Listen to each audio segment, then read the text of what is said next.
सन 1039 का साल था जब सैयद अली हुजवेरी रहमतुल्लाह अलैह गजनी से पैदल चलकर लाहौर की हुदूद में दाखिल हुए। उस वक्त लाहौर कुफ्र का घर था और हर तरफ बुतों की पूजा का जोर था।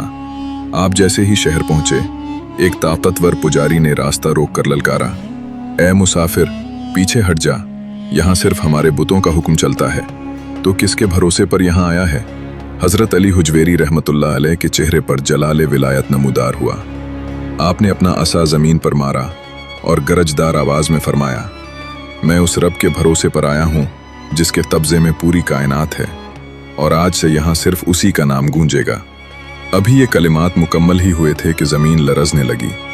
बगैर किसी जाहिरी ज़र्ब के वो बड़े बड़े बुत जो सदियों से अपनी जगह कायम थे, एक एक करके सजदे में गिरने लगे और मिट्टी का ढेर बन गए। कुफ्र का वो कदीम गुरूर एक निगाह जलाल से पाश पाश हो गया और लाहौर बुतों की निगरी से हमेशा के लिए दाता की निगरी बन गया। आज भी तारीख इस जलाले विलायत पर गवाह है जिसने बगैर तलवार के दिलों और शहरों को फतह कर लिया।